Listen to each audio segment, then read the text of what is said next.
Hello guys, welcome back to my channel. Welcome to Finance Market. Welcome to another video. Guys इस video के अंदर Lakshmi Vilas bank के बारे में हम लोग बात करेंगे। लक्ष्मी विलास बैंक से जुड़ी हुई एक आपको अपडेट देना चाहूँगा। अपडेट बेसिकली इसके Q2 के नतीजों को लेकर के है। तो आइए आगे बढ़ते हैं। उससे पहले आप लोगों से एक रिक्वेस्ट रहेगी कि चैनल को फिनेंस मार्केट को सब्सक्राइब जरूर करिएगा। तो देखिए अब हम बात करते हैं लक्ष्मी विलास बैंक के। सबसे पहले एक बार हम लोग नज़र डाल लेते हैं इसके फ्राइडे के कारोबार की सिचुएशन कैसी रही।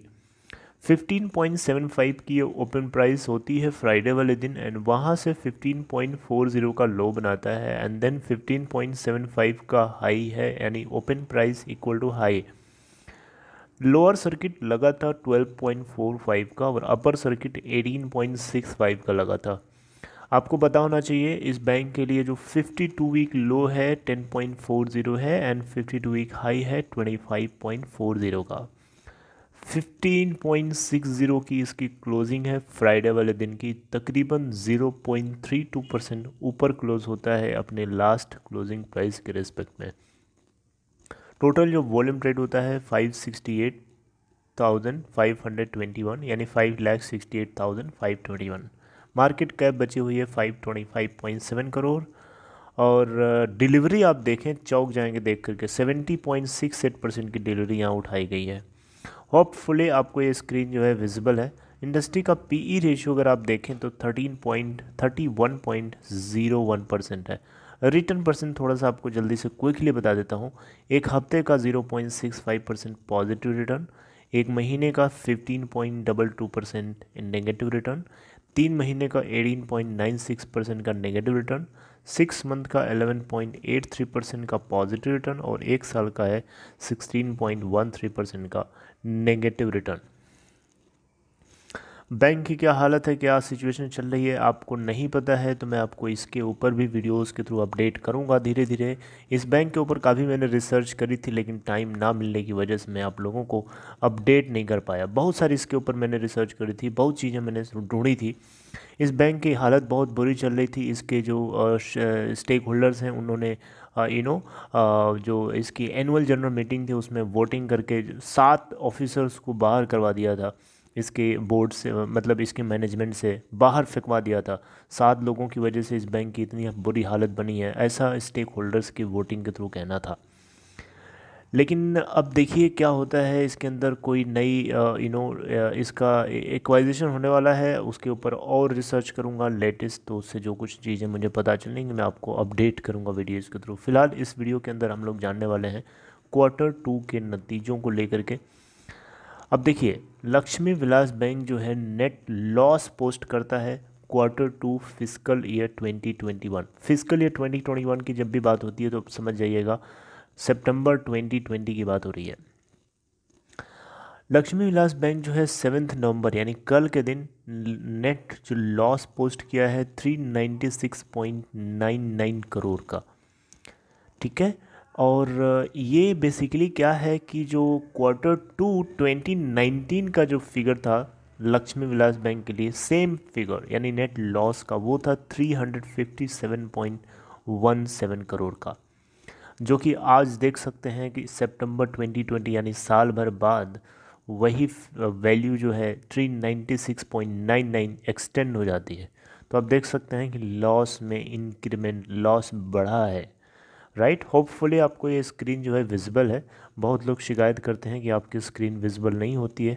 मैं एक्सेप्ट करता हूँ, समटाइम्स मुझे खुद नहीं पता चल पाता था लेकिन मैंने उसके ऊपर बहुत ध्यान दिया आप लोगों के बताने की वजह से, तो मैं कोशिश करता हूँ कि इस बार आपको विजिबल हो। अब बात करते हैं नेट इंटरेस्ट मार्जिन की। तो नेट इंटरेस्ट मार्जिन जो है 1.37% जो है श्रंक करके हो गया है, आप देख सकते हैं यहाँ पे, ठीक है। जबकि सेम पीरियड लास्ट ईयर के डेटा की बात करें तो 1.47% का था और वो श्रिंक हुआ है, यानी उसके अंदर कुछ ना कुछ कमी आई है, ठीक है। नेट इंटरेस्ट मार्जिन जो कि अच्छी बात नहीं है, ये वेलकमिंग पार्ट नहीं है। नेट इंटरेस्ट मार्जिन बढ़ना चाहिए ना बैंकिंग के लिए, क्योंकि बैंकिंग का कारोबार क्या होता है, लोन को बांटना और उससे मार्जिन गेन करना।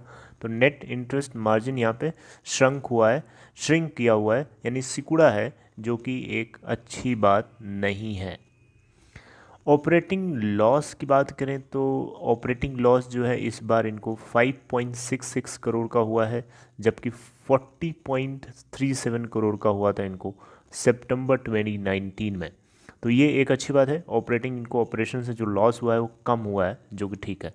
बैंक ने जो टोटल बिजनेस किया है सितंबर 2020 में वो है 37,595 करोड़ का, जबकि आप देखें तो 2019 में सेम क्वार्टर यानी सितंबर 2019 में 47,115 करोड़ का बिजनेस किया था। तो आप देख सकते हैं कि बिजनेस की जो टर्नओवर है उसके अंदर डाउनफॉल देखने को मिला। बैंक का जो बल्क डिपॉजिट है वो मोर देन हाफ हुआ है to 911 crore from the level of 1893 crore as on September 30th 2020। Okay अच्छा, अब बात करते हैं नेट नॉन परफॉर्मिंग एसेट्स की, क्योंकि एनपीए की हम बात ना करें किसी बैंकिंग के लिए, ऐसा कैसे हो सकता है। एनपीओ एक बहुत बड़ा एक फैक्टर होता है, नेगेटिव फैक्टर होता है किसी बैंकिंग सेक्टर के लिए। तो किसी भी बैंकिंग के लिए अगर एनपीए वैल्यू अगर कम आती है तो समझिए कि उस बैंक के लिए कुछ अच्छा हो रहा है। तो आइए देखते हैं एलवीबी यानी लक्ष्मी विलास बैंक की क्या सिचुएशन है नॉन परफॉर्मिंग एसेट्स को लेकर के। सितंबर 30th 2020 को इसका जो क्वार्टर रिलीज निकला है यानी Q2, उसके लिए 7.01% की इनकी नॉन परफॉर्मिंग एसेट्स है, जबकि अब पिछले साल के सेम क्वार्टर का देखें तो 10.47% का था। तो देखें यहाँ पे कमी आई है, 10.47% से डाउन होकर के 7.01% हुआ, जो कि एक बहुत अच्छी बात है। ठीक है, बैंक्स के लिए एक और पैरामीटर होता है जो कि बहुत इंपॉर्टेंट है, कैपिटल एडेक्वेसी रेशियो, जिसको हम लोग कभी कभी बोलते हैं CAR यानी कैपिटल एडेक्वेसी रेशियो। इसी की रेशियो को हम लोग किसी दूसरे नाम से भी जानते हैं, जिसका शॉर्ट फॉर्म है CRAR यानी capital to risk weighted asset ratio. Capital to risk weighted asset ratio, sometimes हम इसको कार भी बोलते हैं, यानी कैपिटल एडेक्वेसी रेशियो। आरबीआई जो है इंडियन बैंक्स के लिए कहता है कि आप अपने बैंक के लिए 9% तक का कार बैलेंस करके रखो, जबकि बसाल थर्ड के नॉर्म्स के अकॉर्डिंग अगर आप देखें तो 8% की गाइडलाइन है, यानी किसी भी बैंकिंग सेक्टर के लिए कम से कम 8% का उसके लिए कार वैल्यू होनी चाहिए, कैपिटल एडेक्वेसी रेशियो। तो नॉन लक्ष्मी विलास बैंक के लिए क्या है ये फिगर, आइए देखते हैं। 2.85% का इनका कार वैल्यू आई है, यानी capital adequacy ratio for September 30th 2020, यानी Q2 के लिए इनका फिगर 2.85% रहा। जबकि आप देखें तो फिजिकल ईयर 2020 यानी Q4 में अगर आप देखें Q4 2019 यानी 2019 का Q4 यानी फिजिकल ईयर 2020 Q4 वो उसमें था 1.12%। तो देख सकते हैं काफ़ी डाउन है, जो कि होना नहीं चाहिए, होना चाहिए 8% या 8% से ज़्यादा, राइट। कॉमर्शियल बैंक्स के लिए 12% का गाइडलाइन आरबीआई ने सेट कर रखा है कम से कम, ठीक है। तो नॉर्म के अकॉर्डिंग देखें तो बेसिक बसाल थर्ड के अकॉर्डिंग 8% होना ज़रूरी है, कंपलसरी है, अदरवाइज़ बैंकिंग के लिए खतरा मंडरा रहा है उससे नीचे के लिए। As we already know that कि लक्ष्मी विलास बैंक के साथ कुछ सिचुएशन अच्छी तो नहीं चल रही है, क्योंकि यहाँ पे एक्वाजिशन को लेकर के बातचीत चल रही। लेंडर्स जो है यानी लक्ष्मी विलास बैंक जो है 500 करोड़ रुपए जो है अरेंज करने के लिए अप्रूव किया है इसके बोर्ड ने, और राइट्स इशू के जरिए ये कैपिटल अप्रूव होनी है।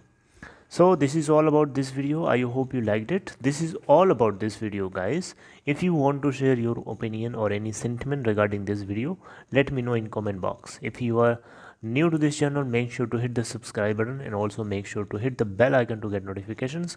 And if you want to open Demat or trading account, follow the link given in description box of this video. Take care. See you next video.